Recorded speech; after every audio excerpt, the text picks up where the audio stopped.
أعوذ بالله السميع العليم من الشيطان اللعين الرجيم. بسم الله الرحمن الرحيم. ما شاء الله لا قوة إلا بالله. حسبنا الله ونعم الوكيل. نعم المولى ونعم النصير. لا إله إلا أنت سبحانك إني كنت من الظالمين. وفوض أمري إلى الله إن الله بصير بالعباد. الحمد لله رب العالمين والصلاة والسلام على أشرف الأنبياء والمرسلين سيدنا ونبينا وطبيب نفوسنا مولانا بالقاسم محمد.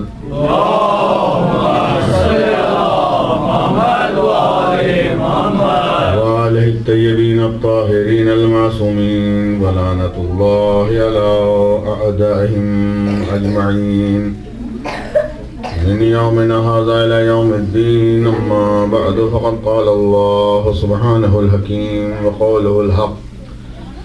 بسم الله الرحمن الرحيم. يا أيها الذين آمنوا اتقوا الله وكونوا مع الصادقين. صلوات پر محمد وعلى اللهم صل على محمد وعلى محمد. صاحبان ایمان سے پروردگار گفتگو ہے جس میں انہیں ایک پیغام پروردگار کی طرف سے دیا جا رہا ہے، اور اس طرح کہ اے اہل ایمان اللہ سے ڈرو، اللہ کا خوف کرو اور سچوں کے ساتھ ہو جاؤ. آج تک کی تقریروں میں جو آپ حضرات کے سامنے کچھ معروضات اور کچھ گزارشات کی گئیں، ان میں سے اسی آیت کے ضمن میں اور اسی آیت کے ذیل میں جس میں حکم دیا گیا ہے مومنین کو، صاحبان ایمان کو، کہ سچوں کی پیروی کی جائے، ان صادقین کی کچھ علامتیں اور نشانیاں کہ وہ کون حضرات ہیں، اور وہ قرآن ہی کی زبانی اور قرآن ہی کی آیات کے ذیل میں اور کچھ اس کی تفسیر آپ کی خدمت میں بیان کی جائے گی. سچوں کے ساتھ ہو جاؤ،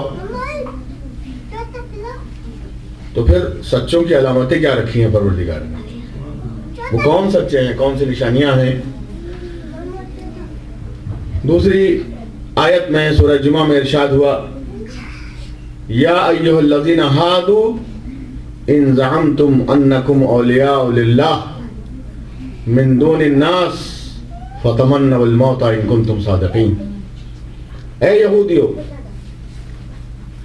یہودیوں سے خطاب ہے قرآن کا، زمانہ پیغمبر کا ہے، اور یہ وہ دور ہے کہ ان میں سے ہر ایک بلکہ اکثریت جو ہے وہ اپنے آپ کو اللہ کا چہیتا بتلا رہی ہے، ولی خدا کہہ رہی ہے.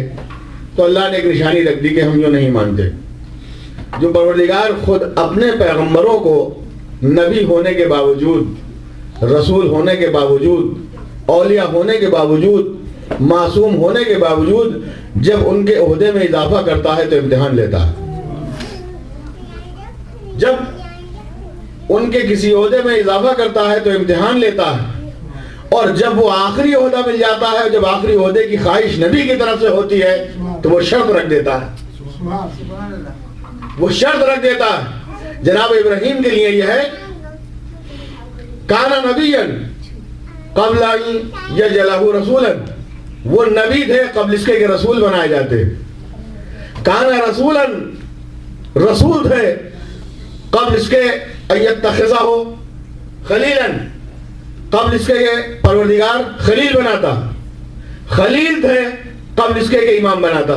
یعنی پہلے نبی تھے، اس کے بعد رسول ہوئے. نبی کے معنی ہے خبر دینے والا، رسول کے معنی ہے پیغام پہنچانے والا، پیغام پہنچانے والا. پھر اس کے بعد میں خلت کے عہدے پر فائز ہوئے، خلیل بنے، قریب ترین دوست بنے. پھر اس کے بعد جب آخری درجہ ہوا وہ امامت کا درجہ تھا. وہ امامت کا درجہ تھا. تو جو پروردگار اپنے نبی جیسے معصوم کو، ابراہیم جیسے برگزیدہ بندے کو نبوت دیتا ہے تو دیکھ کر دیتا ہے، رسول بناتا ہے تو دیکھ کر بناتا ہے، خلیل بناتا ہے تو دیکھ کر بناتا ہے. امام جب بناتا ہے تو امتحان لیتا ہے. امام بناتا ہے تو امتحان لیتا ہے. امامت کے بعد کوئی بڑا درجہ نہیں تھا. ان کی خود خواہش بتلا رہی ہے. نبی بنے تھے تو خواہش نہ کی تھی کہ کیا میری ذریت میں سے بھی کوئی نبی ہوگا. رسول بنے تھے تو ذکر نہیں آیا تھا کیا میری ذریت میں سے بھی کوئی رسول بننے قابل ہوگا. جب خلیل بنے تو ان کی طرف سے نہیں کہا گیا کہ کیا میری ذریت میں سے بھی کوئی خلیل ہوگا. لیکن جب آخری درجہ تھا تو ارشاد ادھر سے ہوا کہ ہم نے ابراہیم کا امتحان لیا، اس کو انہوں نے پورا کر دکھایا تو ہم نے اس کے عوض میں کہا کہ ہم انی جاعلک للناس اماما، پوری انسانیت کا امام بناتے ہیں. جو اس دور میں جتنی بھی انسانیت تھی، جہاں جہاں تک انسانیت کے حدود تھے، ہم آپ کو انسانوں کا انی جاعلک للناس اماما، ہم لوگوں پر امام بناتے ہیں. قالا، عرض کی، ومن ذریتی، میری ذریت کا کیا ہوگا. اب چونکہ اس کے بعد کوئی عہدہ نہیں تھا، امام کے بعد کچھ اور ان کو ڈگری نہیں ملنے والی تھی، تو پروردگار نے شرط رکھ دی، لا ینال عہدی الظالمین، میرا یہ عہدہ ظلم کرنے والوں تک نہیں پہنچے گا. ظلم کرنے والوں تک نہیں پہنچے گا. یہ نہیں ارشاد ہوا کہ ظالم نہیں پہنچیں گے عہدے تک. بھائی ظالم تو ہاتھ پیر مارنے کی کوشش کریں گے، لیکن میرا عہدہ ہے کہ عہدہ نہیں پہنچے گا. تو عزیزوں، ظالم تو کوشش کریں گے، لیکن یہ عہدہ الہی کی خصوصیت ہے کہ وہ خود اہل کو تلاش کر کے گھر جایا کرتا ہے، وہاں پہنچتا ہے جہاں اہلیت ہوتی ہے. تو اب اگر بظاہر لوگوں سے اس کو دور بھی رکھا جائے تو وہ عہدہ الہی سے سرفراز ہے. بظاہر 25 سالہ علی کی گوشہ نشینی کی زندگی ہے تو وہ اللہ کی طرف سے نمائندہ ہے، امام ہے. صلوات پڑھتے محمد و آل محمد.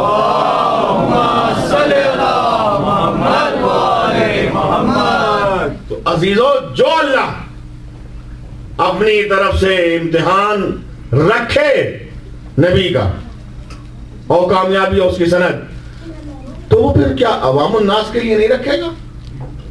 یہودی پیغمبر کے زمانے میں دعویٰ کر رہے ہیں کہ اللہ کے چہیتے ہیں، اللہ کے احباب ہیں، اللہ کے دوست ہیں.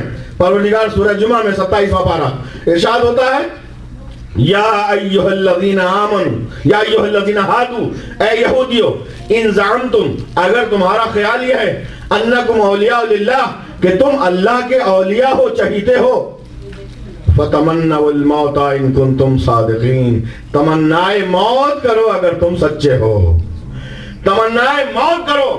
اور پھر انہی کی کیفیت بیان کی جا رہی ہے، وَلَن يَتَمَنَّانَهُ أَبَدًا بِمَا قَدَّمَتْ أَيْدِيهِمْ وَاللَّهُ عَلِيمٌ بِالظَّالِمِينَ، کہ یہ تمنائے موت کر ہی نہیں سکتے اس وجہ سے کہ جو انہوں نے پہلے سے اپنے کرتوت بھیج دیے ہیں.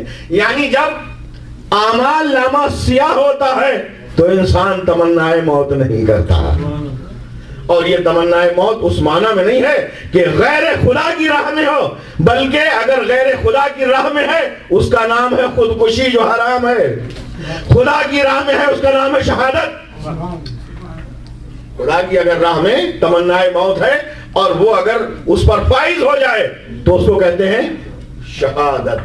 مرنے والا شہید، وہ مرتبہ شہادت کا. اور اب شہادت کے لیے دیکھیے کہ ارشاد ہوتا ہے، وَلَا تَقُولُوا لِمَن يُقْتَلُ فِي سَبِيلِ اللَّهِ اموات بل احیاء عند ربهم یرزقون، جو راہ خدا میں مر جائیں ان کو مردہ نہ کہو بلکہ وہ زندہ ہیں. تمہارے یہاں زندگی کی علامت یہی تو ہے کہ تم کھاتے پیتے ہو، انہیں بھی رزق مل رہا ہے. اور دوسری آیت میں ارشاد ہوا کہ تمہیں ان کی زندگی کا شعور نہیں. جب خدا یہ کہہ رہا ہے کہ تمہیں شعور نہیں تو اب ہم کہنے کا کیا حق رکھتے ہیں کہ وہ کیسے کھاتے ہیں، کیسے پیتے ہیں، کیسے زندہ ہیں. اس نے تو پہلے کہہ دیا کہ تمہیں زندگی کا شعور نہیں ہے ان کی.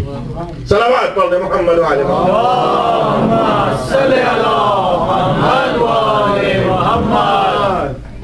یہ مجلس تاخیر سے ضرور شروع ہوئی ہے، لیکن میری طرف سے کوئی ایسا احساس آپ نہیں پائیے گا کہ میری طرف سے کوئی تکان کا احساس یا یہ احساس کہ دیر سے شروع ہوئی ہے. لیکن مجھے آپ کی طرف سے یہ نہیں محسوس ہونا چاہیے. نعرہ حیدری، اور بس اس کا جو ایک علامت ہے، ایک نشانی ہے، وہ یہی ہے کہ آپ ہمتن گوش رہیں۔ اور ممکن ہے کہ مجلس جو ہے 50 منٹ کے ادھر 51واں منٹ شاید نہیں ہو، کیونکہ میں ادھر جو تاخیر سے شروع ہونے کی وجہ بہرحال جو بھی ہو، لیکن مجلس میں جو تاخیر ہوئی ہے اس کے 10 منٹ بھی اپنے حساب میں لے لوں گا اس کو، یعنی وہ مجلس میں کاؤنٹ نہیں ہوگا، اور مجلس میں بلکہ کاؤنٹ کرتے ہوئے کہ گویا میری 1 گھنٹے کی مجلس ہوئی، پڑھوں گا میں 50 منٹ، ٹھیک ہے؟ صلوات پڑھیں محمد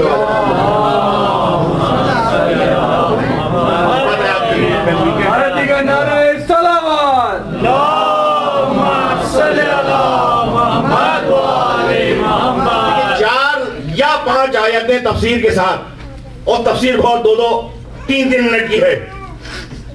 یہ ذہن میں رہے کہ پیغمبر کا زمانہ ہے، یہودیوں کا اعلان ہے کہ ہم اللہ کے چہیتے ہیں، اللہ کے اولیاء ہیں۔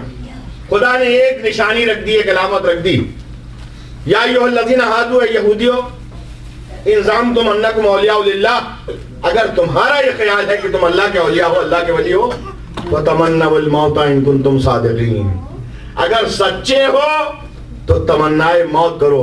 کچھ اصولی چیزیں ایسی ہوتی ہیں کہ کسی بھی نبی کا دور ہو وہ اصولی چیزیں باقی رہتی ہیں، باقی رہتی ہیں۔ تو اب جہاں جہاں پر ولایت کو آپ دیکھنا چاہیں تو پہلے یہ دیکھیں کہ موت سے محبت ہے یا موت سے فرار ہے، موت سے محبت ہے یا فرار ہے، موت سے دلچسپی ہے، وابستگی ہے یا فرار ہے۔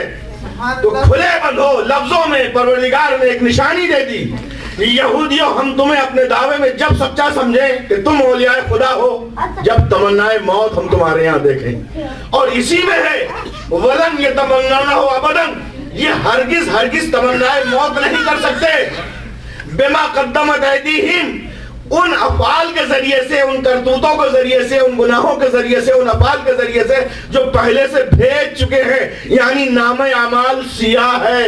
تو اب جہاں بھی موت سے فرار ہو وہاں سمجھ لیجئے خدا کی بارگاہ میں حاضر ہونے سے شرم بھی محسوس ہو رہی ہے، شرم بھی محسوس ہو رہی ہے، ڈر بھی لگ رہا ہے۔ اور جب خدا نے ایک نشانی ظاہر کر دی تو ہم نے سمجھ لیا کہ ولی خدا کم سے کم وہ تو نہیں ہو سکتا کہ جہاں موت سے فرار ہم کو نظر آنا۔ صلوات پڑھتے محمد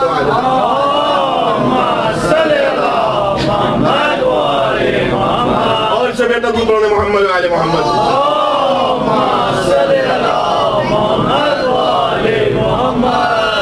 اور ذرا آگے آ جائیے، تھوڑی سی خواہش ہے آپ سے، اور نوجوان حضرات آ سکتے ہیں۔ نعرے حیدری، اب یہ خوف ہوتا کہاں پر ہے؟ اب اس کی نشانی انما ذالکم الشیطان یخوف اولیاء، شیطان ہی اپنے اولیاء کے دلوں میں خوف پیدا کر دیتا ہے۔ تو اب جہاں خوف ہو، تمنائے موت نہ ہو، وہاں ہم کسی اور کے اولیاء سمجھیں گے، انما ذالک، کسی اور کے دوست سمجھیں گے، کسی اور کے مددگار سمجھیں گے، کسی اور کے ناصر سمجھیں گے۔ جہاں خدا کا خوف ہے وہاں اولیاء خدا ہیں، اور جہاں شیطان کا خوف ہو، انما ذالکم الشیطان یخوف اولیاء، اپنے اولیاء کے دلوں میں یہ خوف پیدا کر دیتا ہے۔ دوسری آیت ہو گئی، تفسیر بھی ہو گئی، 2 منٹ لیے صرف آپ کے۔ تیسری آیت، بسم اللہ الرحمن الرحیم، ما کانوا اولیاء ان اولیاء الا المتقون، اللہ کے اولیاء تو صرف متقین ہوں گے، اللہ کے اولیاء ہو ہی نہیں سکتے بجز متقین کے، بجز متقین کے۔ یہاں اہل سنت والجماعت کے بڑے مفسر فخر رازی 1000 سال پہلے لکھ چکے ہیں کہ متقی کا مطلب یہ ہے کہ جس کی زندگی میں گناہ کا وجود نہ ہو، وہ ہے متقی۔ تو اب میں یہ عرض کروں گا کہ اسی کی تعریف ہمارے یہاں عصمت بنتی ہے کہ جہاں عصمت ہی عصمت ہو، گناہ کا گزر نہ ہو، وہ ہے متقین. تو عزیزو ما کانوا اولیاء الا المتقین, جو اس کے اولیاء, خدا کے چہیتے, خدا کے دوست متقین کے سوا نہیں ہو سکتے. تو جو متقی ہوگا وہ امام المتقین, اور جو اولیاء کا سردار ہوگا وہ سید الاولیاء ہوگا. اب یہاں سے میں تھوڑا سا اسی سے وابستہ پیغمبر کی حدیث, علی امیر المومنین و امام المتقین, علی امیر المومنین و امام المتقین, ہمارے یہاں کا خاصہ ہے کہ دیکھیے امیر المومنین ہر دور میں ہر امام ہے کہ نہیں ہے, دوسرا امام بھی امیر المومنین, تیسرا امام بھی امیر المومنین, چوتھا امام بھی امیر المومنین. کیا مطلب کہ مومنوں کا آقا و سردار اور امیر ہو, اللہ کی طرف سے امارت دی گئی ہو اس کو, عین میم الف ر تے نہیں, امارت نہیں, امارت. امارت کا مطلب یہ ہے اس کو اقتدار دیا گیا ہو, اس کو حکومت دی گئی ہو, اس کو سربراہی دی گئی ہو, لیڈرشپ اللہ کی طرف سے دی گئی ہو, وہ کہلاتا ہے امیر. امیر. پیغمبر نے ارشاد فرمایا علی امیر المومنین و امام المتقین, امام المتقین. تو عزیزان گرامی یہ ہمارے یہاں جب سے پیغمبر نے فرمایا یہ بہت احتیاط رہی. کوئی خطیب عالم یہ نہیں کہتا کہ علی نے فرمایا, کسی اور امام کے ساتھ امام لگائے نہ لگائے لیکن مولا کے ساتھ امیر المومنین ضرور لگاتا ہے. اور امیر المومنین کے بعد نام لیں یا نہ لیں, سمجھنے والا کیا سمجھتا ہے, اگرچہ امیر المومنین فقط آپ کے نام کا جز نہیں ہے, ہر نام کے ساتھ لگا سکتے ہیں, لیکن جیسے ہی امیر المومنین کہا سمجھ گئے کہ مراد علی ہیں. امام المتقین کہا سمجھ گئے کہ مراد مولا کائنات ہیں. کیوں کہ پیغمبر نے خصوصیت سے لقب عنایت فرمایا ہے, پیغمبر نے یہ خصوصیت سے لقب عنایت فرمایا ہے, تب کوئی نہ کوئی وجہ ضرور ہوگی. علی امیر المومنین, مومنین کے آقا و سردار, و امام المتقین. لیکن کیا بہترین تعارف پیغمبر نے فرمایا ہے. دیکھیے جو امام ہے تو اپنے وقت میں لوگوں کا بھی امام ہے, جتنی مخلوقات ہیں ان کا بھی امام ہے, اجنہ کا بھی امام ہے, جنات کا بھی امام ہے, چرن کا بھی امام ہے. بہت سے واقعات ہیں کہ نہیں ہیں جو حیوانات سے ائمہ کی گفتگو ہے, جنات سے گفتگو ہے. تو جو اپنے وقت کا امام ہے, چونکہ اشرف المخلوقات انسان کا امام ہے, لہذا جتنی بھی مخلوقات آتی ہیں ان سب کا امام ہوا کہ نہیں ہوا. جب مومنین کا امیر ہے تو جتنی بھی نیچے مخلوقات آتی ہیں ان سب کا امیر ہے کہ نہیں. لیکن عزیزو یہ اللہ کے رسول نے مومنین کا بھی تعارف کرا دیا. اب توجہ چاہوں گا, اور امیر المومنین کا بھی تعارف کرا دیا. یعنی ہیں تو سب کے امیر اور ہیں تو سب کے امام, لیکن دیکھو مانا کس نے ہے.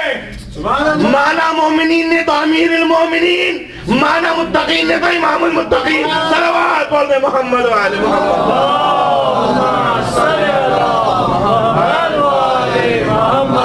اور اس سے بہتر تو بول دے محمد و آل محمد.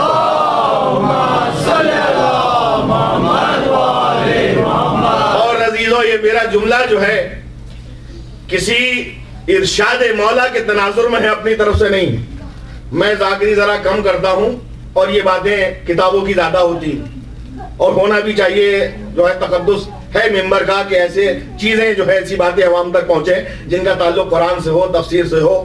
اور ہمارے پاس تو ایسے ذخائر ہیں کہ جو دعاؤں کے ذخیرے ہیں, جس کو انجیل آل محمد و زبور اہل بیت کہا گیا, صحیفہ سجادیہ, ایسے ذخیرے کہ کسی کے پاس وہ ذخیرہ کسی فرقے کے پاس نہیں ہے. اور خود ہمارے مولا کا جو ارشاد نہج البلاغہ کی شکل میں موجود ہے, کسی اور فرقوں کو وہ امتیاز حاصل نہیں ہے. تو عزیزو پیغمبر نے فرمایا علی امیر المومنین و امام المتقین. تھے تو سب کے امیر اور تھے سب کے امام, لیکن مانا متقین نے اور مانا مومنین نے. تو امیر المومنین خصوصیت سے کہلائے اور امام المتقین خصوصیت سے کہلائے. اور اب میں آ گیا نہج البلاغہ کی طرف عزیزان گرامی. اب جو تعارف یہ تو پیغمبر نے کرایا علی کا, اور علی نے جو تعارف کرایا ہے وہ سن لیجئے گا. 45واں ارشاد آخری حصہ نہج البلاغہ کا. فرماتے ہیں کہ لو ضربت بسیفی ھذا علی خیشم المومن. یہ غور سے سنیے گا. اگر میں یہ اپنی تلوار، کون سی تلوار؟ ھذا کی طرف اشارہ کر رہے ہیں جو ہاتھ میں ہے حضرت کے. کون سی تھی وہ؟ دو دھاری تلوار تھی. اور اس کی تعریف یہ تھی اگر بچتا نہیں تھا کوئی. اور یہ صفت خود حضرت کی تھی کہ پشت پھرانے والے کا پیچھا نہیں کرتے تھے، نہیں کیا. اور جہاں جہاں بھیجا ہے جنگوں میں اپنی طرف سے تو خاص ہدایتیں تھیں. زخمی پر حملہ نہ کرنا، جو ہتھیار ڈال دے اس پر وار نہ کرنا، جو پشت پھرا کر چلا جائے اس کا پیچھا نہ کرنا، آبادیاں نظر آتش نہ کرنا، عورتوں سے تعرض نہ کرنا، بچوں کو نہ ستانا. یہ اتنے انسانیت کے اصول تھے جو آج دنیا کے سامنے ان کو پیش کیا جائے تو دنیا کو معلوم ہو کہ ہاں اللہ کی طرف سے جو نمائندہ بھیجا جاتا ہے وہ ایسا ہی ہونا چاہیے. تو جو دوسروں کے لیے جنگ میں جاتے وقت یہ ہدایتیں فرما دے، جب خود میدان جنگ میں اترے گا عملی تصویر ہوگا اخلاق کی، عملی تصویر ہوگا پیغمبر کی، عملی تصویر ہوگا نمائندہ الہی کی، عملی تصویر ہوگا امام ہونے کی، عملی تصویر ہوگا امیر المومنین کی. فرماتے ہیں کہ لو ضربت علی خیشم المومن بسیفی ھذا، اگر میں اپنی اس تلوار سے مومن کی ناک کاٹ ڈالوں. کیوں؟ الا ان یبغضنی، کہ وہ مجھ سے دشمنی کرے. بھئی کوئی اگر کسی کو اذیت پہنچاتا ہے تو ایک دشمنی کا پہلو پیدا ہو جاتا نہیں. باپ بیٹے کے ساتھ زیادتی کرے، ٹھیک ہے احترام اللہ نے رکھا ہے، لیکن ایک دل میں کسک پیدا ہوگی کہ باپ ہونے کے ناطے ظلم، یا اولاد کی طرف سے والدین کے حق میں خدا نخواستہ کوئی زیادتی ہو جائے، ناروا سلوک ہو جائے تو احساس والدین کو ہوگا کہ نہیں ہوگا. مولا فرماتے 45واں ارشاد جس کے گھر میں ہے وہ نہج البلاغہ دیکھے جا کر. لو ضربت بسیفی ھذا، اگر میں یہ تلوار مومن کی ناک پر ماروں کاٹ ڈالوں، الا ان یبغضنی، کہ وہ مجھ سے دشمنی کرے، ما ابغضنی، مجھ سے دشمنی نہیں کرے گا، مجھ سے دشمنی نہیں کرے گا. وَلَوْ سَبَّبْتُ الدُّنْيَا بِجَمَّاتِهَا، اور اگر پوری دنیا میں منافق کے سامنے انڈیل دوں، اَلَا أَن يَحَبَّنِي مَا حَبَّنِي، کہ وہ مجھ سے محبت کرنے لگے تو مجھ سے محبت نہیں کرے گا. دیکھیں یہ علی ہونے کی تعریف ہے، یہ مومن ہونے کی تعریف ہے کہ جس کو زخم پہنچے ناک کاٹ ڈالی جائے کہ دشمنی کرے وہ کر نہیں سکتا. اور منافق کا دل اتنا سیاہ ہے کہ علی پوری حکومت دے دے کہ وہ محبت کر نہیں سکتا. صلوات پڑھ محمد والے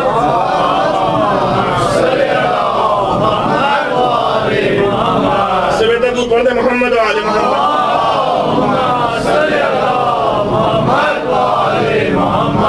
اور آخر میں پیغمبر کا ارشاد جوڑا ہے کہ یہ وجہ کیا ہے کہ میرے ہاتھ سے مومن کی ناک کٹ جائے اور دشمنی نہ کرے، منافق کو پوری کائنات کی دولت دے دوں اور مجھ سے محبت نہ کرے. اسی وجہ کیا ہے؟ وجہ تو ہونا چاہیے نا کہ لو ضربت بسیفی ھذا، اگر یہ تلوار چلا کر مومن کی ناک اڑا دوں، الا ان یبغضنی، کہ مجھ سے بغض و عداوت رکھے، ما یبغضنی، مجھ سے دشمنی نہیں کرے گا. وَلَوْ سَبَّبْتُ الدُّنْيَا بِجَمَّاتِهَا، پوری دنیا اپنے خصوصیات کے ساتھ، اموال کے ساتھ، ثروت کے ساتھ، پوری کائنات منافق کے سامنے اڈیل دوں، الا ان یبغضنی الا ان یحبنی، کہ مجھ سے محبت کرے، ما حبنی، دوستی نہیں کرے گا. فرماتے کیونکہ یہ وہ حقیقت ہے کہ مومن زخمی ہو تو مجھ سے دشمنی نہ کرے، اور منافق ساری کائنات لے لے محبت نہ کرے. یہ وہ حقیقت ہے کہ زبانیں رسالت مآب پر گزر چکی ہے. یا علی لا یبغضک مومن ولا یحبک منافق، تم سے مومن دشمنی نہیں کرے گا، منافق دوستی نہیں کرے گا. صلوات پڑھ دے محمد وعلی محمد.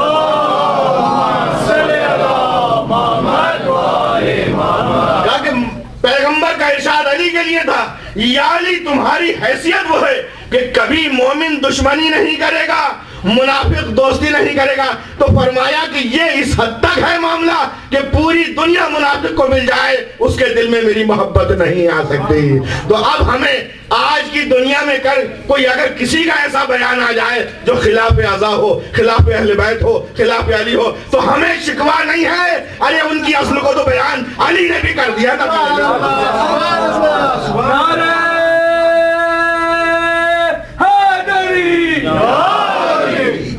پیغمبر کہہ گئے ہیں.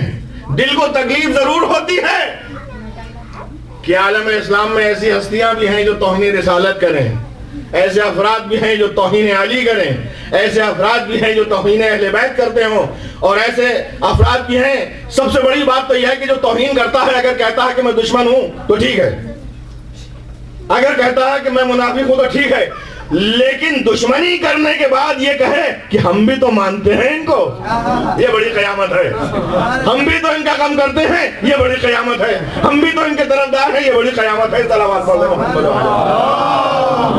صلی اللہ محمد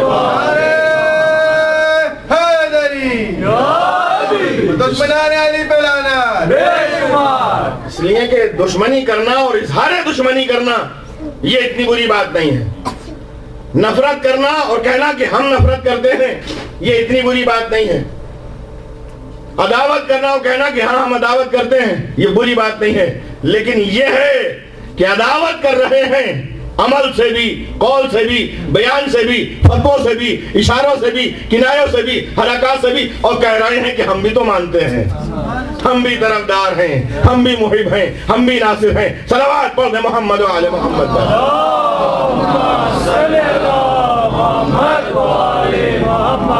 اور اسے بہتر دودھ پڑھ دیں محمد و آل محمد.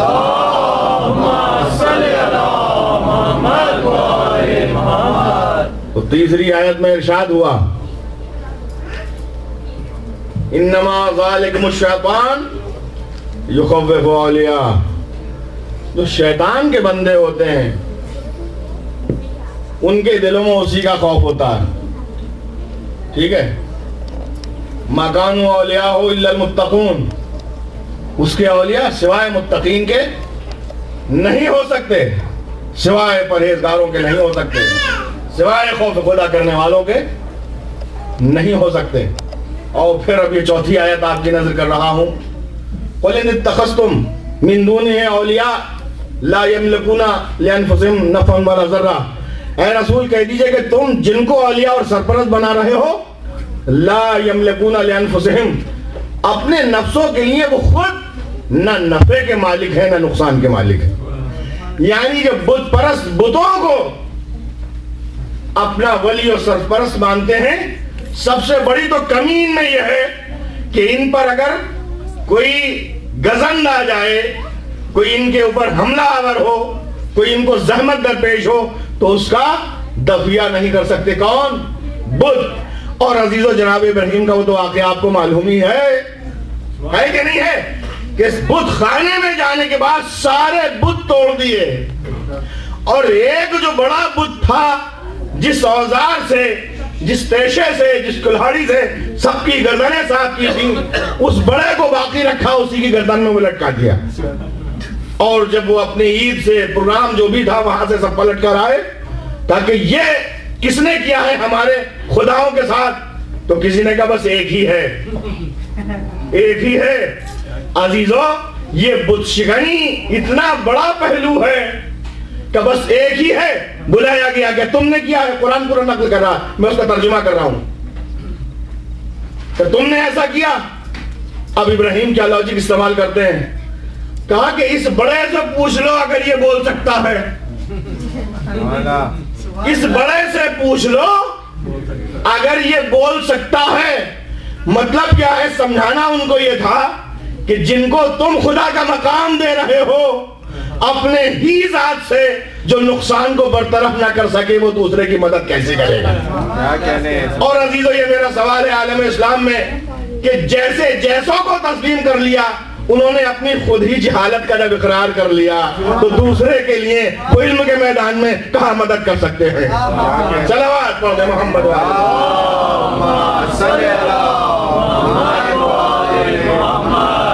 اور سکے تو درود پڑھو محمد و آل محمد.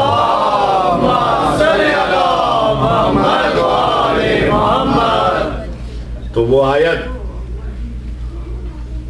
انما ذالکم اولیاء انما ذالکم الشیطان یخوف اولیاء، شیطان دلوں میں خوف پیدا کرتا ہے، اور جہاں اللہ کا خوف ہوتا ہے وہاں پھر کسی کا خوف نہیں ہوتا. تو عزیزو، یہ خوف ایسی تھوڑی ہوگا بیٹھے بیٹھے خوف کے کچھ مقامات ہوں گے. خوف کے جب خوف طاری ہوگا تو اللہ کا رسول جیسا عظیم آواز دے گا تب بھی لبیک نہیں کہیں گے. خدا نے نام نہیں لیا، جنگ بدر کی کیفیت، جنگ احد کی کیفیت بتلا دی کہ میرا رسول تم کو پکار رہا تھا، تم پلٹ کے نہیں دیکھ رہے تھے. تو کسی کو تو خدا نے دیکھا کہ جو پلٹ کے نہیں دیکھ رہا تھا، لیکن نام نہیں لیا کہ ہر ایک کے دل میں یہ خوف ہو کہ ہماری بات دیکھ لی گئی، ہمارا عمل سمجھ لیا گیا اور پلٹ کے نہیں دیکھ رہے تھے. تو اب عزیزو، بیٹھے بٹھائے تو خوف نہیں ہوگا، خوف کا ایک مرحلہ ہوگا جہاں مقابلہ ہو دشمن کا، جہاں مقابلے میں خود بھی برسر پیکار ہو، دشمن بھی سامنے ہو، وہاں اندازہ ہوگا خوف کس کو ہوتا ہے، قرار کس کو ہوتا ہے، فرار کس کو ہوتا ہے. صلوات پڑھ دے محمد علیہ.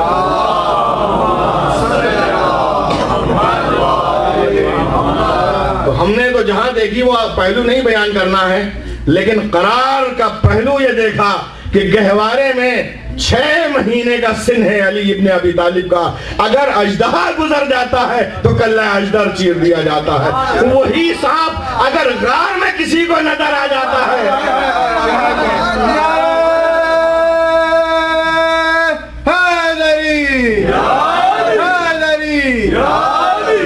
بھائی ہے کہ نہیں ہے، تو وہاں پر بے خوفی ہے، یہاں خوف ہے. اور یہ خوف ظاہری کی حد تک میری زبانی سے مت سمجھیے گا، قرآن آواز دے رہا ہے ثانیہ اثنین، دو میں کا ایک، اذ ہما فی الغار، جب دونوں غار میں تھے، اذ یقول لصاحبہ، وہ اپنے ساتھی سے کہہ رہا تھا لا تحزن، ڈرو نہیں، ان اللہ معنا، اللہ ہمارے ساتھ ہے. تو بھائی کسی چیز سے ڈر تھا تبھی تو یہ پھٹکار لگ رہی تھی رسول کی طرف سے، یہ سرزنش تھی رسول کی طرف سے، سمجھایا جا رہا تھا پیغمبر کی طرف سے لا تحزن، ڈرو نہیں. یہ خوف ہے. اور پھر اولیاء خدا کی نشانیاں بتلا دی، خوف نہیں ہوتا، ڈر نہیں ہوتا. اور اب ولی خدا کا کام کیا ہے؟ تو یہ دیکھنا پڑے گا کہ خود اللہ بھی ولی ہے. خود اللہ بھی ولی ہے کہ نہیں؟ بسم اللہ الرحمن الرحیم. انما ولیکم اللہ والرسول، بے شک تمہارا سرپرست کون ہے؟ اللہ ہے، اس کا رسول ہے. والذین آمنوا الذین یقیمون الصلاۃ، اور وہ افراد جو قیام نماز کرتے ہیں، وہ یؤتون الزکاۃ، زکوٰۃ ادا کرتے ہیں. اس بات کی آیت کا ترجمہ اور انشاءاللہ تفسیر کل کی مجلس میں بیان ہوگی. لیکن جب اللہ نے کہا اللہ ولی ہے، رسول ولی ہے، اور وہ لوگ جو حالت رکوع میں زکوٰۃ دیتے ہیں، تو ولی کا کام کیا ہے؟ بسم اللہ الرحمن الرحیم، تیسرا پارہ، آیت الکرسی. اللہ ولی الذین آمنوا یخرجہم من الظلمات الی النور. اللہ نے اپنا کام بتلایا ولی ہونے کے ساتھ کہ میں اللہ بھی ہوں اور ولی بھی ہوں. اللہ ولی ہے ان لوگوں کا یخرجہم من الظلمات الی النور، جن کو تاریکیوں سے نور کی طرف لاتا ہے. تو ایک ولی خدا کا کام یہ بھی ہوا کہ جو لوگوں کو ظلمت سے، تاریکی سے، اندھیرے سے نور کی طرف لائے. دوسرے کا تعارف اسی آیت میں کرا دیا، اللہ ولی الذین آمنوا یخرجہم من الظلمات الی النور والذین کفروا، جو کافر ہیں، اولیاءہم الطاغوت، ان کے اولیاء طاغوت ہیں، شیطان ہیں. یخرجہم من النور الی الظلمات، ان کا کام یہ ہے کہ نور سے اندھیرے کی طرف لاتے ہیں. تو اب یہ ولی خدا ہونے کی ایک نشانی یہ بھی ملی کہ جو اللہ جس کو ولی بنائے اپنی طرف سے، تو تو اس کا کام بھی وہی ہو جو لوگوں کو تاریکی سے، ظلمت سے، اندھیرے سے نور کی طرف لائے. اور نور کی طرف وہی لا سکتا ہے کہ جو پیدا ہوا ہو تو مرکز نور میں پیدا ہوا ہو، رہا ہو تو آغوش نور میں رہا ہو، دوش پر آیا ہو تو نور کی آغوش پر آیا ہو، جہاں بھی رہا ہو وہاں رہا ہو تو نور محض ہو، یہاں آیا ہو تو نور مجسم ہو.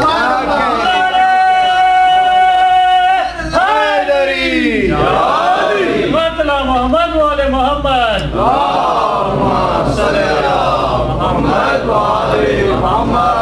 ظلمت کیا ہے؟ تاریکی.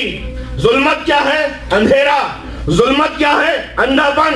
اور ظلمت سے نکال کر نور کی طرف وہ نہیں لا سکتی ہستیاں کہ جو خود کفر کے عالم میں رہیں، شرک کے عالم میں رہیں، منافقت کے عالم میں رہیں. اس لیے کہ جو جیسا ہوگا اپنے کو اپنے ہی جیسا بنانے کی کوشش بھی کرے گا. تو نورانی کام وہی کر سکتے ہیں کہ نور کی منزل میں ہو، نور کے مقام میں ہو، اور وہ ایک نہ ہو. ہر دور کے حساب سے، ہر دور کے اعتبار سے اس کی جانب سے ایک نورانی سلسلہ قائم ہو. لہذا اللہ کے رسول نے جہاں اپنے لیے ارشاد فرمایا اول ما خلق اللہ نوری، سب سے پہلا میرا نور تھا، تو ظاہر ہے کہ اپنے وجود میں، اپنی ہستی میں پروردگار سب سے جدا. لیکن اب یہ دیکھنا ہے کہ اس نور کے ساتھ بھی کوئی اور ہے کہ نہیں ہے. پروردگار کے صفات میں کسی مسلمان کو دوسرے کو شریک کرنے کا حق حاصل نہیں ہے. نہ ذات میں ہم شامل کر سکتے ہیں کہ کہے کوئی کہ خدا جیسا بھی کوئی خدا ہے، نہ یہ کہہ سکتے ہیں کہ خدا کے صفات جیسے بھی کسی میں ہیں. لیکن ہاں جو اپنے آپ سے وہ کسی کو کہہ دے ولی، تو ظاہر ہے ماننا پڑے گا، ماننا پڑے گا. تو ہاں عزیزان گرامی، اللہ نے ایک نورانی سلسلہ قائم کیا جو آیا اول نور ہونے کے لیے. اس نے کہا اول ما خلق اللہ نوری، سب سے پہلے میرا نور بنایا گیا. اور پھر جب یہ سوال پیدا ہو ذہن میں کیا وہ بھی خدا کی طرح سے ہے کہ نہیں، اس کا ایک شریک ہے. انا والی من نور واحد، نور میں شریک ہے. صلوات و محمد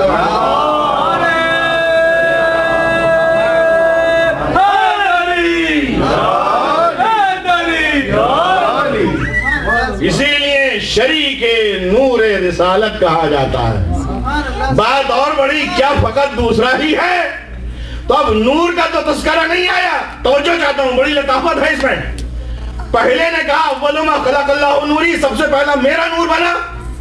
اور پھر جب دوسرے کا تعارف کرایا کہا کہ انا وعلی من نور واحد، میری اور حقیقت علی کی ایک ہی نور سے ہے. ٹھیک ہے. اور پھر دوسروں کے لیے جب اعلان ہوا الفاطمہ بضعۃ منی، فاطمہ میرا پارہ جگر ہے.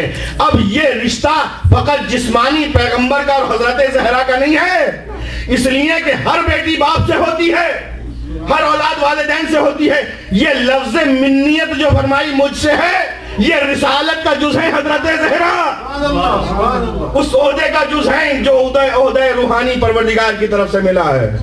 اور جب شہزادوں کے لیے اعلان ہوا تو الحسن والحسین سیدہ شباب اہل الجنہ، یا یوں کہوں حسین منی وانا من الحسین، حسن منی وانا من الحسین. بات اہل بیت تک تھی. توجہ چاہتا ہوں، یہ حضرات موجود تھے. زبان پیغمبر نے آنے والوں کا بھی تعارف کرا دیا. اولنا محمد وَأَوْسَطُنَا محمد وَآخِرُنَا محمد وَكُلُّنَا محمد.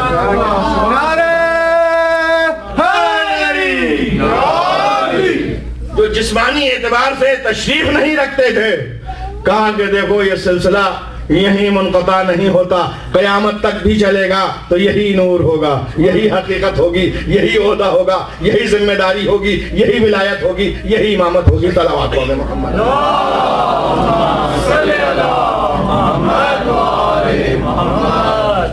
اب میں دیکھیے ربط کے لیے فَتَمَنَّوُا الْمَوْتَ إِن كُنتُمْ صَادِقِينَ، تمنائے موت کرو اگر تم سچے ہو.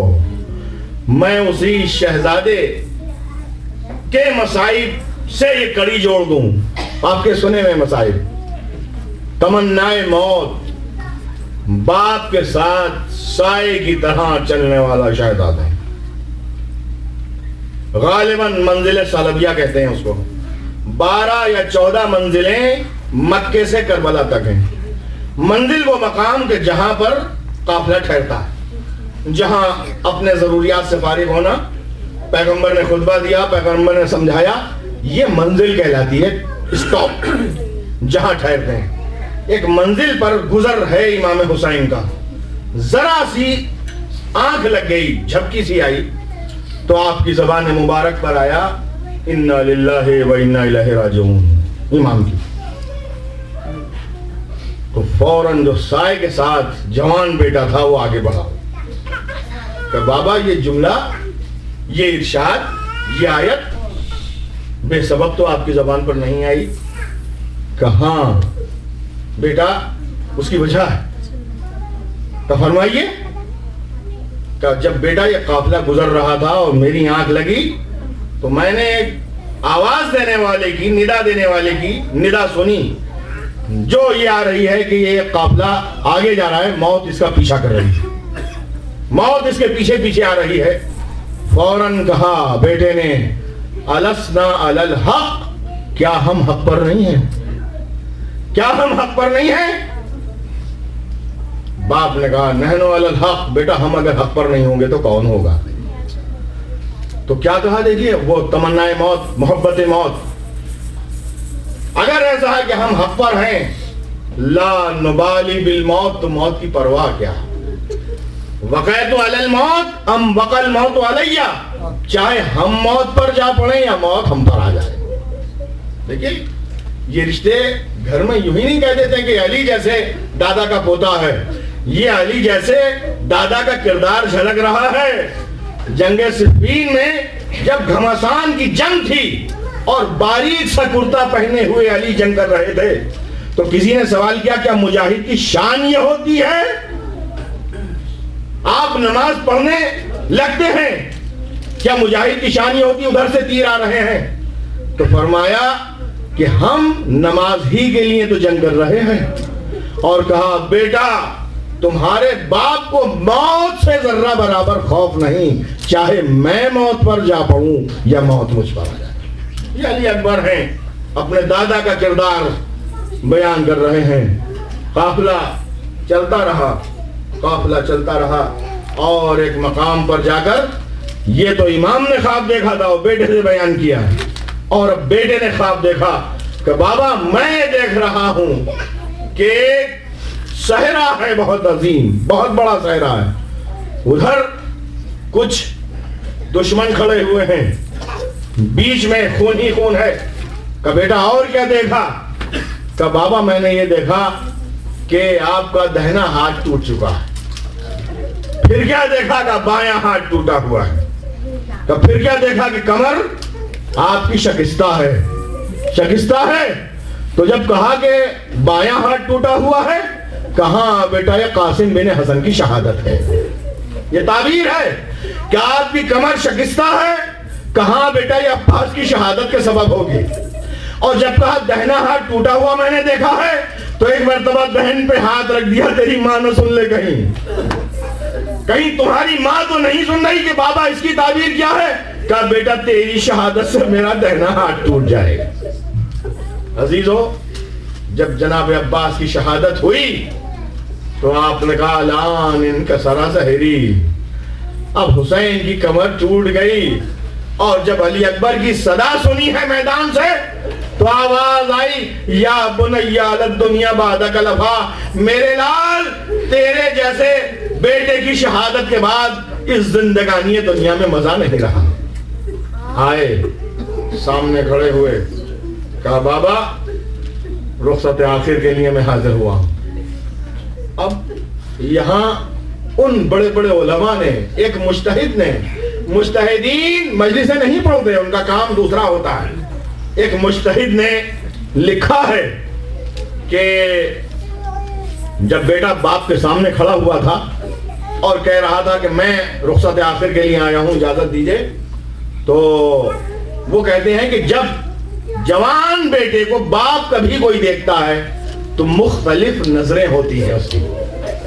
کوئی بھی باپ جب بیٹا جوان ہو جاتا ہے مختلف اس کی نظریں ہوتی ہیں. بہت زیادہ بوڑھا ہے, بیٹے کو دیکھے گا تو فخر ہوگا کہ میرا جنازہ اس کے کاندھے پہ جائے. اگر باپ بھی تھوڑا جوان ہے تو احساس ہوگا میں بھی جوان ہوں, میری اولاد بھی جوان ہے. اور وہ عالم لکھتے ہیں کہ کبھی اشتیاق کی نظروں سے باپ بیٹے کو دیکھتا ہے, کبھی نگاہ شوق سے دیکھتا ہے. بہت سی نگاہیں ہوتی ہیں جن نظروں سے باپ اپنے بیٹے کو دیکھتا ہے. وہ کہتے ہیں کہ کیا کربلا میں نظر اشتیاق تھی امام کی جو کربلا میں دیکھ رہے تھے علی اکبر کو؟ کیا نظر شوق تھی؟ کہ نہیں, نہ نظر اشتیاق تھی نہ نظر خوف تھی. کفا نظر الیہ, باپ نے بیٹے کو دیکھا. کیسے دیکھا؟ نظر الیہ آئسن, بڑی مایوسی سے دیکھا, بڑی مایوسی سے دیکھا کہ اب یہ چند لمحوں کا بیٹا مہمان ہے. حمید ابن مسلم کہتا ہے, حمید ابن مسلم کہتا ہے کہ میں بہت دیر سے دیکھ رہا تھا, کبھی خیمے کا پردہ گرتا تھا کبھی اٹھتا تھا, کبھی گرتا تھا کبھی اٹھتا تھا. کہ جب میں نے پتہ لگایا تو معلوم ہوا علی اکبر نکلنا چاہتے تھے, خیمے کا پردہ بلند ہوتا تھا, بیویاں حلقے میں بلا لیتی تھیں, خیمے کا پردہ گر جاتا تھا. علی اکبر پھر باہر آنا چاہتے تھے, بیویاں پھر لے آتی تھیں. اب میرا دل یہ کہتا ہے کہ سکینہ بڑھ کر کہتی ہوں گی ارے میرے بھائی مجھے کس پر چھوڑا. بیویاں کہتی ہوں گی ہم شبیہ پیغمبر کی آخری زیارت ہے. رخصت دی امام نے, چلے میرے لال جہاں تک تمہارا میرا سامنا رہے مڑ مڑ کے دیکھتے رہنا. علی اکبر گئے, آگے بڑھے. علی اکبر نے محسوس کیا کوئی پیچھے سے چلتا ہوا آ رہا ہے. گھوڑا روک کر دیکھا, مجبور باپ کبھی گرتا ہے کبھی اٹھتا ہے, کمر کو تھامے ہوئے آ رہا ہے. وہیں پر گھوڑا روکا, اتر پڑے سواری سے. بابا آپ نے جب اجازت دے دی, آپ جب ہم کو رخصت کر چکے, ساتھ ساتھ آنے کا سبب کیا ہے؟ کہا میرے لال تم صاحب اولاد نہیں ہو, اگر تمہارے اولاد ہوتی تمہیں پتا چلتا جوان بیٹے کو رخصت کرنا کیسا مصیبت کا سبب, کیسا مصیبت کا سما ہوتا ہے. عزیز و اجرکم اللہ, آپ کو اجر ملے شہزادی کی بارگاہ سے, پیغمبر کی بارگاہ سے, امام کی بارگاہ سے. اور جب میدان میں آئے ہیں تو امام حسین کے بعد کسی نے اتنے قتل نہیں کیے. یہ مقتل کا جملہ ہے. ایک حملے میں 200 لوگوں کو قتل کیا ہے, ایک حملے میں. اور جب 200 لوگوں کو واصل جہنم کر کے آئے, باپ کے سامنے کھڑے ہوئے. عزیزو, جب کوئی بیٹا کار نمایاں کرتا ہے, امتحان میں کامیابی ہو, اچھا کوئی عمل کرتا ہے, تو اسے امید ہوتی ہے کہ اس کے لیے کچھ ہدیہ اور تحفہ دیا جائے. باپ کے سامنے بیٹا کھڑا ہے, علی اکبر امام حسین کے سامنے ہے, اور جب رخصت کیا تھا تو وہ جملے کسی کے لیے نہیں کہے تھے جو علی اکبر کے لیے کہے تھے. کیا کہا تھا؟ پروردگار آسمان کی طرف ہاتھوں کو بلند کر کے فرمایا تھا اللہم اشہد الا ہؤلاء القوم, پروردگار اس گروہ پر, اس قوم پر گواہ رہنا. فقد برز الیہم غلام, اب تو میرا وہ شیر اور میرا نونہال جا رہا ہے. اشبہ الناس خلقا و خلقا و منطقا برسولک, جو تیرے رسول سے گفتار میں, شباہت میں, اخلاق میں بہت زیادہ مشابہ تھا. ایک صاحب مقتل لکھتے ہیں کہ علی اکبر کا ہم شبیہ پیغمبر ہونا حسین کے لیے اتنی بڑی نعمت تھی کہ حسین جتنا فخر کرتے بہت کم بات تھی. اور ایک صاحب مقتل نے لکھا ہے کہ شاید علی اکبر کا ہم شبیہ پیغمبر ہونا اس لیے بھی ہو کہ جب میدان میں آئیں گے تو دشمن کی سمجھ میں آ جائے گا کہ رسول سے جنگ کر رہے ہیں, ہمارے مقابلے میں کون ہے. حسین آقا سے کہتے ہیں کہ مولا العطش قد قتلنی, پیاس مارے ڈال رہی ہے. وَثِقْلُ الْحَدِيدِ قَدْ أَجْهَدَنِي, یہ اسلحے کی وزن نے مجھے مشقت میں ڈال دیا ہے. پھر کہا فَهَلْ لِي شُرْبَةً مِّنَ الْمَاءِ سَبِيلٌ, کیا پانی کی کوئی راہ نکل سکتی ہے؟ کیا پانی کا راستہ نکل سکتا ہے؟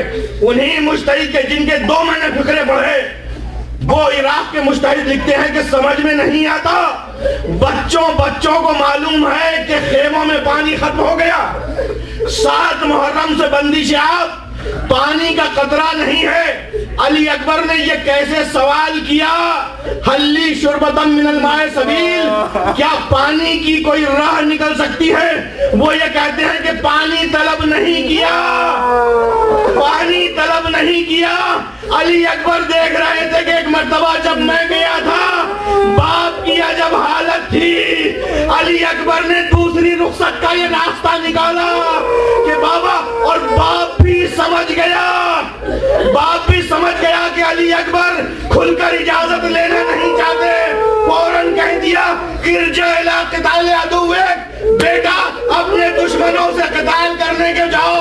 مطلب یہ ہے خیمے میں پانی نہیں ہے، اگر پانی مل سکتا ہے تو شہادت کے بعد، جامِ کوثر مل سکتا ہے تو شہادت کے بعد، جامِ آب مل سکتا ہے تو شہادت کے بعد۔ ہاں عزیزو، آئے میدان جہاد میں اور ایسا جہاد کیا، دوسرے حملے میں 80 اہل کوفہ اور اہل شام کو فنار کیا۔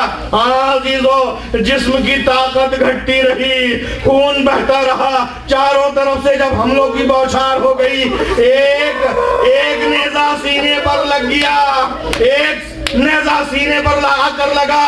یہ غیرت تھی شہزادے کی کہ گھوڑے سے گرنا پسند نہ کیا، باہیں گھوڑے کے گلے میں ڈال دی، گھوڑا دشمنوں کے بیچ میں لے گیا۔ اب روایت یہ کہتی ہے فَقَطَعُوهُ إِرْبًا إِرْبًا، ظالموں نے علی اکبر کو ٹکڑے ٹکڑے کر دیا۔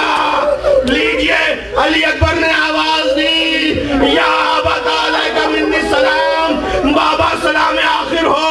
حسین نے فوراً کہا بیٹا تیرے بعد زندگانی دنیا پر خاک ہو، زندگانی دنیا پر خاک ہو۔ وہ مجتہد یہ لکھتے ہیں کہ جب علی اکبر نے کہا کہ پانی کی کوئی راہ نکل سکتی ہے تو پانی کا مطالبہ کیسا جب بچوں کو معلوم ہے کہ پانی ختم ہو گیا؟ یہ علی اکبر کا دوسری مرتبہ جنگ کے لیے جانے کا ایک طریقہ تھا۔ باپ سمجھ گئے، باپ نے بھیج دیا یہ پانی شہادت کے بعد مل جائے گا۔ بیٹے نے جب زمین پر گرے تو تصدیق کر دی، باپ سراہنے پہنچا، جوان بیٹا ایڑیاں رگڑ رہا تھا، بیٹا کس حال میں ہو؟ کہا بابا جان، نانا رسول خدا میرے سراہنے کھڑے ہیں، 2 جامِ آب لیے ہوئے ہیں، ایک آپ کے لیے ہے، دوسرا میرے لیے ہے، اور بابا جان میری روح نکلنے والی ہے۔ روح نکل گئی، بوڑھے باپ نے جوان کا لاشا اٹھایا، چند قدم لے کر چلے، ضعیفی نے ساتھ چھوڑ دیا، تپتی زمین پر لاشا رکھ دیا، اب پھر لے کر چلے، دیکھا خیموں میں کچھ بچے نظر آئے، آواز دی بنی ہاشم کے بچوں اپنے بھائی کا جنازہ لے کر آؤ۔ امام نے گنج شہداء میں علی اکبر کا لاشا رکھ دیا۔